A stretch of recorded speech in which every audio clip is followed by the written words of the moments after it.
Сега, колеги, имаше извънреден председателски съвет. Дойде доклад от ДАНС, в който става ясно, че на 25-ти, 2 дена след като ЦИК направи публично генериране, те наречения хеш-код, който е един от ключовете за защита на машините, заместник министър на електронното управление Стойнев.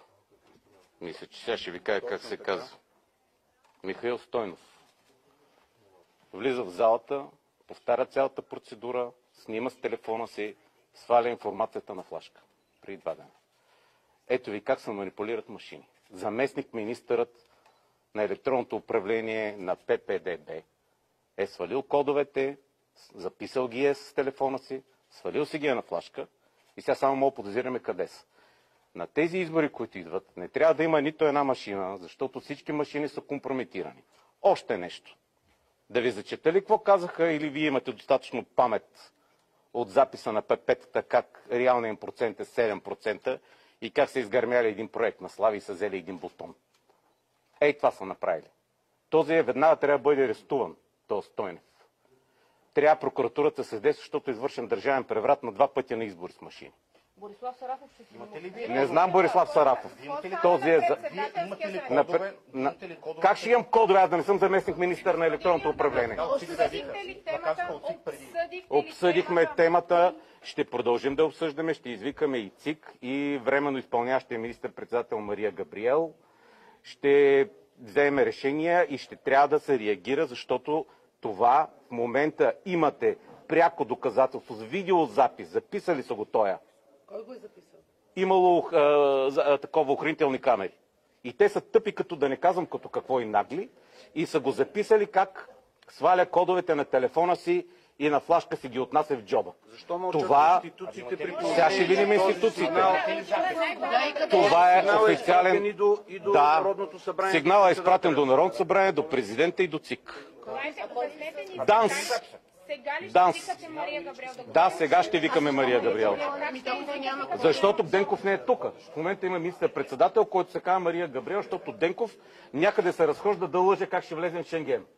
Ако няма кворум... Ще видим след това нещо, ще видим какво ще се случи. А и ние Мария Габриел може да се извикаме... Изчакайте малко. Мария Габриел може да се извикаме и на председателски съвет, както и ЦИК. Не е нужно в зала. Този скандал е толкова голям, че сега ще трябва да решим как да направим. Вие разбирате за какво говорим. Не кой ще извикаме, а че изборите са опоручени, че продължаваме промяната ППДБ, крадат избори, фалшифицират избори през машини, техни хора, които са в държавната власт, министри. Разбирате ли за какво говорим? Ами задавате въпроса към кой ще се обърнем.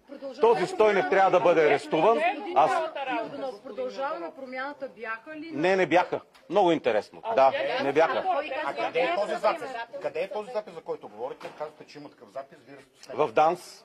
В ДАНС. Не само. Изпратен е доклад.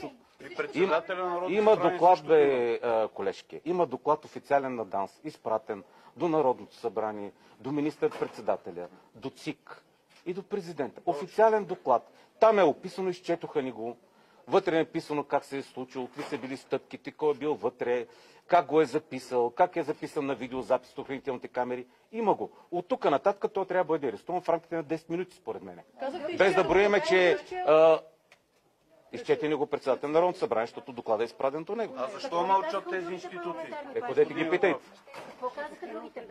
Те сега ще дойдат да ви кажат и те. Уважаеми колеги, след тази акция от страна на действащ заместник министър на управляваща партия, която в момента се води, че управлява държавата, и след тази форма на държавен преврат, изхода е само един: оставка на това правителство. Ако ние сме една нормална европейска държава и това не се случи 2 дни преди изборите, когато хората трябва да излезат и да гласуват по демократичен път, това означава само едно: опит за държавен преврат, след който трябва да има немедлена оставка. И арест. И арести. Разбира се. Разбира се. На гражданите, господин Балабанов.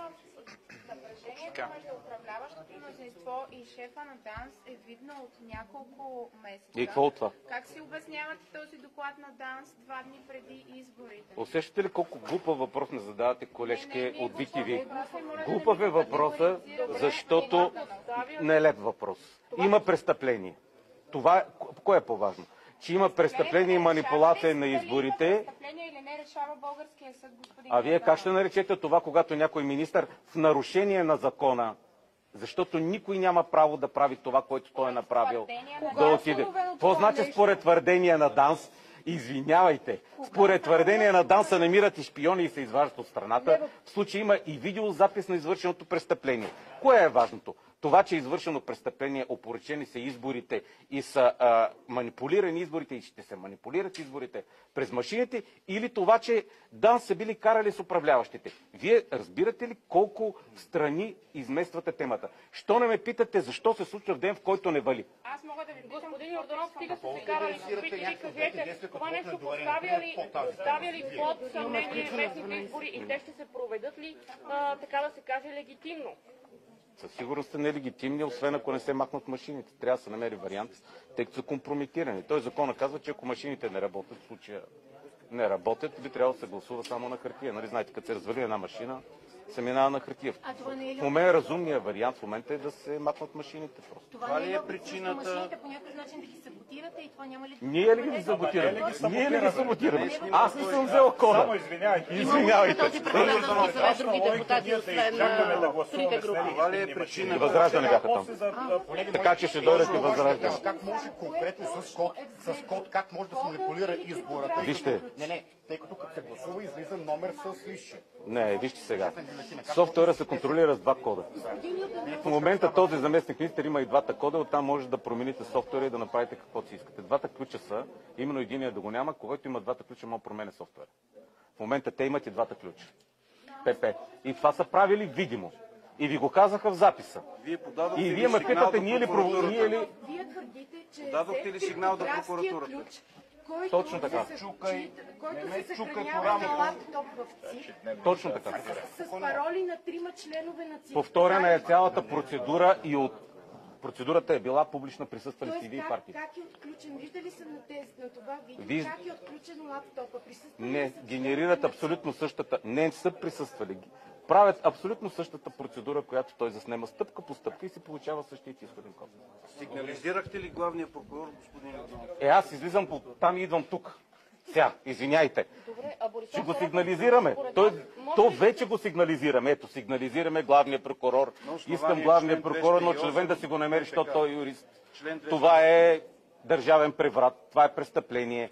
Той замминистър трябва да бъде арестуван в рамките на колкото по-бързо, толкова по-добре.